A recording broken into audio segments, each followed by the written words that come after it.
Hello everyone, इस video में हम क्लास 10 एनसीईआरटी एक्सरसाइज 3.4 के क्वेश्चन 4 सॉल्व करेंगे।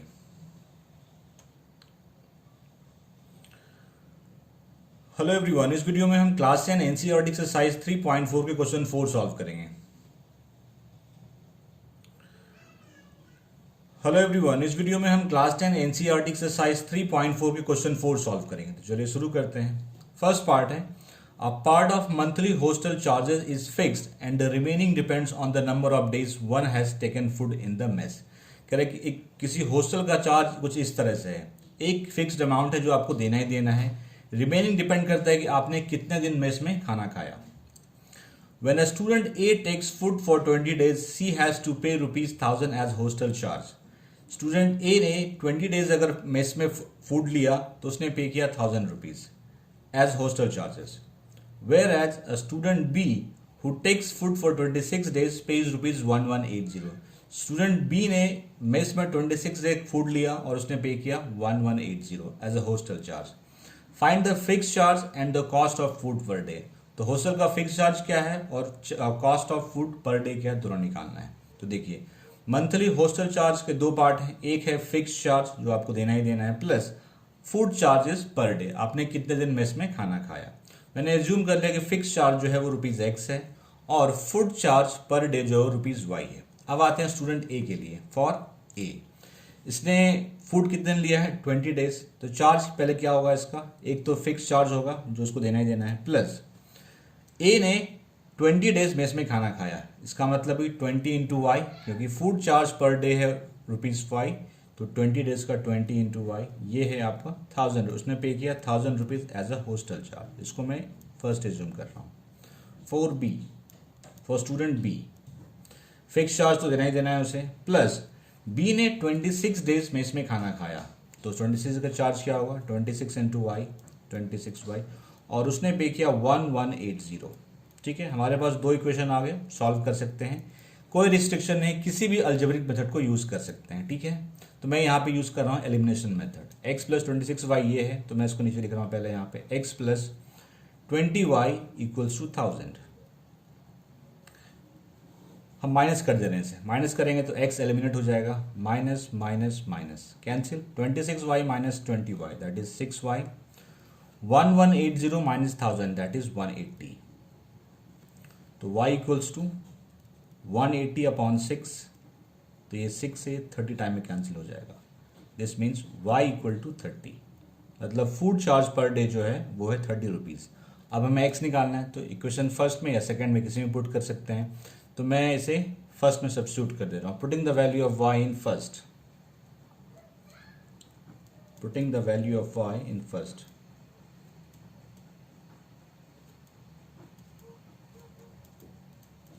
फर्स्ट है x plus 20y, x plus 20, y की जगह पर रख देंगे ये 30 इक्वल्स टू 1000, तो x प्लस 600 इक्वल्स टू 1000, तो उधर जगह तो माइनस हो जाएगा, 1000 माइनस 600 400, तो मैं यहाँ पे जगह नहीं तो मैं लिख दे रहा हूँ यहाँ पे x इज 400, तो x आया है 400 और y आया है 30, मतलब फिक्स चार्ज जो है वो 400 है। ठीक है, मैं यहाँ पे लिख दे रहा हूँ फिक्स चार्ज, ये जो आया है ये आया 400 और फूड चार्ज पर डे आया ₹30।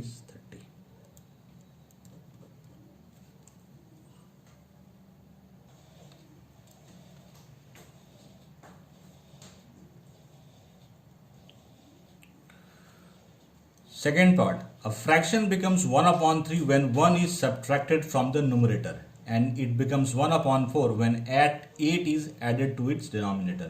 Find the fraction. Second part, a fraction becomes 1/3 when 1 is subtracted from the numerator and it becomes 1/4 when 8 is added to its denominator. Find the fraction. मैंने fraction को x/y assume कर लिया है। कह रहा है कि फ्रैक्शन 1/3 होगा अगर आप न्यूमरेटर में 1 सब्ट्रैक्ट कर देते हैं। तो न्यूमरेटर यहाँ पे x है, तो x माइनस 1 अपॉन y ये हो जाएगा 1/3। सिंप्लीफाई कर लेते हैं, क्रॉस मल्टीप्लाई कर लेते हैं, तो y into 1 y, 3 into x minus 1 that is y equals to 3x minus 3। इसको उधर भेज दीजिए, इसको उधर ले आइए, तो 3x minus y equals to 3। एक ही क्वेश्चन आ गया, इसको मैं फर्स्ट रिज्यूम कर रहा हूँ, ठीक है। कह रहा है कि ये 1/4 हो जाएगा अगर आप 8 ऐड कर देंगे डिनोमिनेटर में। तो डिनोमिनेटर है y, तो इसमें 8 मैंने ऐड कर दिया, तो ये हो जाएगा 1/4। सिंप्लीफाई कीजिए, क्रॉस मल्टीप्लाई कीजिए, तो 4x equals to y plus 8, इसको इधर ले आइए y को, 4x minus y equals to 8, ठीक है। इसको मैं सेकेंड एज्यूम कर रहा हूँ। हमें किसी मेथड से हम सॉल्व कर सकते हैं, तो मैं यहाँ पे एलिमिनेशन मेथड यूज़ कर रहा हूँ। इसको लिख लीजिए पहले यहाँ इसके नीचे, 3x minus y equals to 3। अब मैं सब्ट्रैक्ट कर दे रहा हूँ इसे, प्लस माइनस, तो ये एलिमिनेट हो जाएगा y cancel, 4x minus 3x, x 8 minus 3 5, x equals to 5 आया। अब इस x की वैल्यू को मैं फर्स्ट में सब्स्टिट्यूट कर दे रहा हूँ, या फिर सिंपली लिखिए फ्रॉम फर्स्ट, उतना लंबा लिखने की क्या ज़रूरत है। फ्रॉम फर्स्ट 3x, तो जहाँ x है वहाँ पे 5 रख देंगे, माइनस वाई इक्वल्स टू 3, तो 15 माइनस वाई इक्वल्स टू 3, 3 को उधर भेज दीजिए, y को उधर भेज दीजिए, 15 minus 3 equals to y, that is y equals to 12। तो फ्रैक्शन क्या होगा 5/12। तो लिखिए रिक्वायर्ड फ्रैक्शन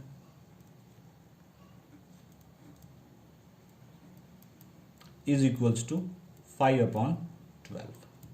ये फ्रैक्शन आ गया आपका।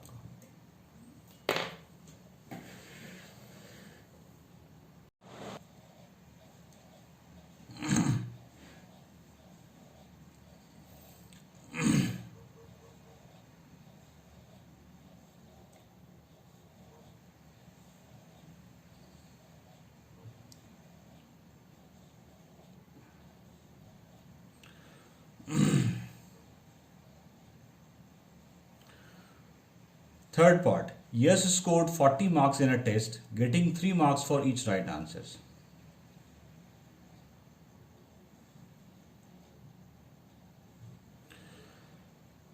Third part, Yes scored 40 marks in a test. Yes ने किसी टेस्ट में 40 मार्क्स स्कोर किए हैं, getting 3 marks for each right answer and losing 1 mark for each wrong answer.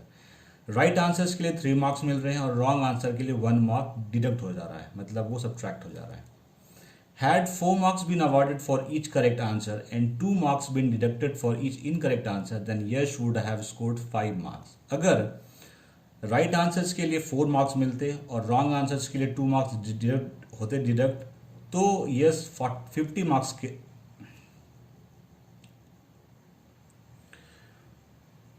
Third part, Yash scored 40 marks in a test. Yash ने किसी test में 40 marks score किए हैं, getting 3 marks for each right answer and losing 1 mark for each wrong answers. Right answers के लिए 3 marks दिए जाते हैं और रॉन्ग आंसर्स के लिए 1 मार्क काट लिए जाते हैं। Had 4 marks been awarded for each correct answer and 2 marks been deducted for each incorrect answer, then Yash would have scored 50 marks. अगर राइट आंसर्स के लिए 4 मार्क्स मिलते और रॉन्ग आंसर्स के लिए 2 मार्क्स काट लिए जाते तो यस को 50 मार्क्स आते हैं। How many questions were there in the test, आपको बताना है कि टेस्ट में टोटल कितने क्वेश्चन हैं। मैं एज्यूम कर लेता हूं कि यस ने एक्स क्वेश्चन के सही आंसर दिए हैं और वाई के रॉन्ग आंसर दिए। मैंने एज्यूम कर लिया है, let the number of right answers is equal to x and number of wrong answer is equal to y. हमें क्या निकालना है, टोटल नंबर ऑफ क्वेश्चन, तो x प्लस वाई हो जाएगा, तो हमें x प्लस वाई कैलकुलेट करना है। अब आते क्वेश्चन में, कह रहा है कि 3 मार्क्स मिल रहे हैं राइट आंसर्स के लिए और 1 मार्क्स काट लिए जाते हैं रॉन्ग आंसर्स के लिए। तो राइट आंसर्स x हैं, तो टोटल मार्क्स कितने हो जाएंगे 3 इंटू एक्स माइनस, क्योंकि अब 1 मार्क्स काटे जाएंगे रॉन्ग आंसर के लिए, रॉन्ग आंसर y है, ठीक है, और 1 मार्क्स काटे जाते हैं तो y इंटू 1 डिडक्ट हो जाएगा। तो ये क्या है 40। इसको क्वेश्चन फर्स्ट रिज्यूम कर रहा हूं मैं। कह रहा है कि अगर 4 मार्क्स मिलते करेक्ट आंसर के लिए, अगर 4 मार्क्स करेक्ट आंसर के लिए मिल रहे हैं तो मार्क्स कितने हो जाएंगे 4 इंटू एक्स, और 2 मार्क्स डिडक्ट होते रॉन्ग आंसर के लिए, तो रॉन्ग आंसर के कितने मार्क्स आएंगे 2 इंटू वाई, तो ये 50 मार्क्स स्कोर करता, ठीक है। यहाँ से आप 2 कॉमन लीजिए, 2 कॉमन आ रहा है, 2 कॉमन ले लीजिए, तो 2x minus y is equals to 50, इस 2 को डिवाइड कर दीजिए, तो 2x minus y equals to 50/2 that is 25। तो हमारे पास 2 इक्वेशन आ गए, इसको मैं सेकंड एज्यूम कर रहा हूँ, ठीक है। 2x minus y equals to 25 और है x plus 3x minus y equal to 40। ठीक है, इसको हम लोग एलिमिनेशन मेथड से सॉल्व करेंगे। इन दोनों को सब्ट्रैक्ट कर दीजिए तो y एलिमिनेट हो जाएगा। माइनस प्लस माइनस ये cancel, 2x minus 3x minus x, 25 minus 40 minus 15 ये कैंसिल हो गया, x इक्वल्स टू 15 हो गया। अब इस x की वैल्यू को, जैसे ये 2x माइनस, इसको मैंने सेकंड एज्यूम किया था, इसको मैं थर्ड एज्यूम कर रहा हूँ। इस x की वैल्यू को मैं थर्ड में सब्स्टिट्यूट कर देता हूँ, पुटिंग द वैल्यू, तो सीधा लिखिए from third 2x minus y, 2x, x की जगह पे क्या है 15, x 15 निकाला हमने, minus y equals to 25, 30 minus y equals to 25। इसको इधर भेज ले आइए, y को इधर भेज दीजिए। 30 minus 25 equals to y, that is y equals to 5। ठीक है, तो जो रॉन्ग आंसर है वो कितने हैं 5, और जो करेक्ट आंसर है वो कितने हैं 15। हमें क्या निकालना था x plus y, means x है 15 और y है 5, दैट इज 20। तो आंसर इसका क्या आ गया x plus y equals to 20। तो टोटल 20 क्वेश्चन पूछे गए थे टेस्ट में।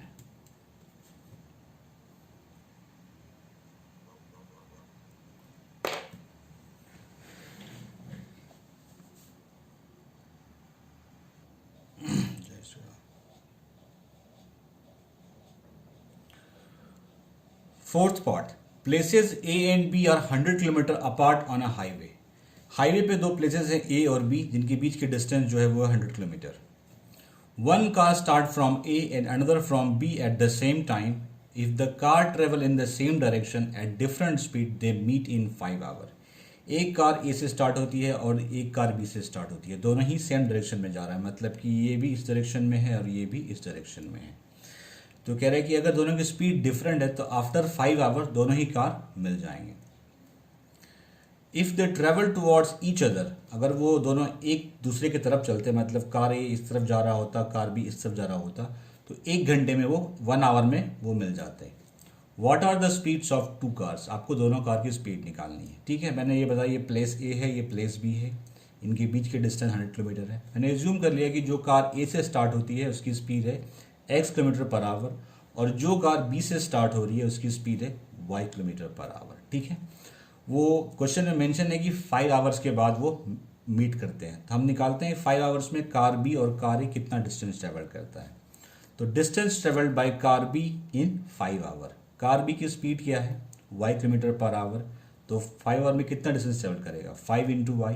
अगर y किलोमीटर कवर करती है 1 आवर में, तो 5 आवर में 5y, that is 5y। Distance travelled by car A in 5 hours, मतलब कि यहाँ से स्टार्ट किया ना ये, तो ये डिस्टेंस क्या हो गया 5y।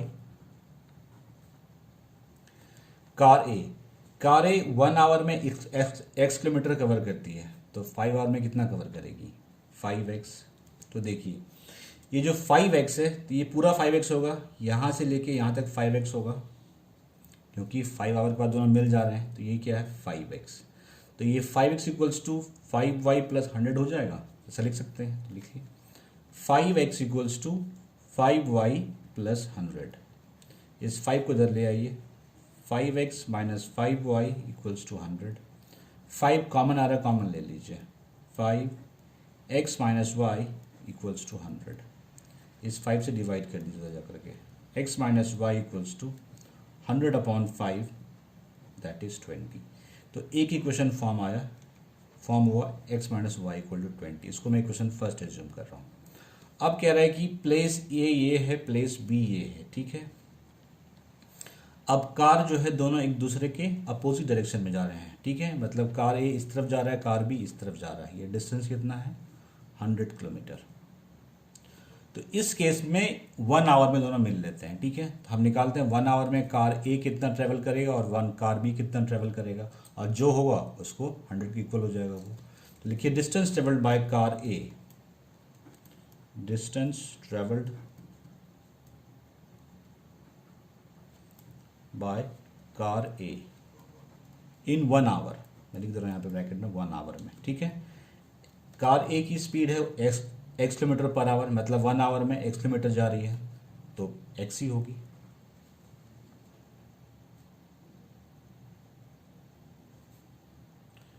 Kilometre, distance travelled by car B in 1 our,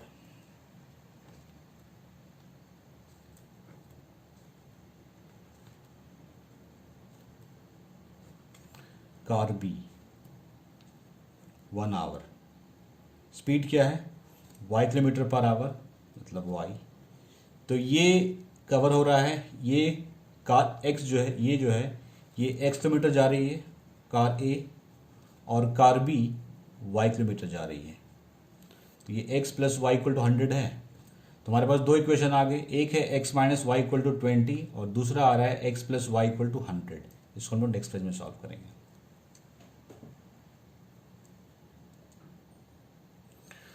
हमारे पास दो इक्वेशन आ गए, ठीक है। ये इक्वेशन फर्स्ट है, ये इक्वेशन 2 है।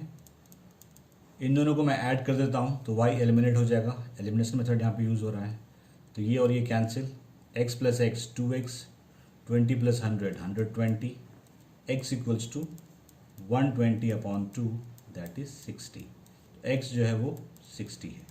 अब x की वैल्यू को चाहे 1 में रखिए चाहे 2 में रखिए, यानी कि putting the value of x in 1, putting the value of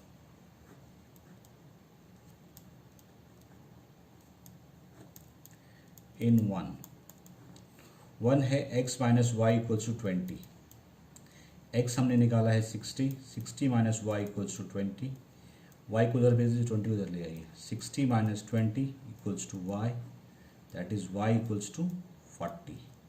तो x है 60, मतलब कार A, जो A पे जो कार है उसकी स्पीड है 60 किलोमीटर पर आवर, और जो B पे है उसकी स्पीड है 40 किलोमीटर पर आवर। तो ले सकते हैं यहाँ पे हम speed of car A, speed of car A ये है 60 kilometre per our, speed of car B is 40 kilometre per our.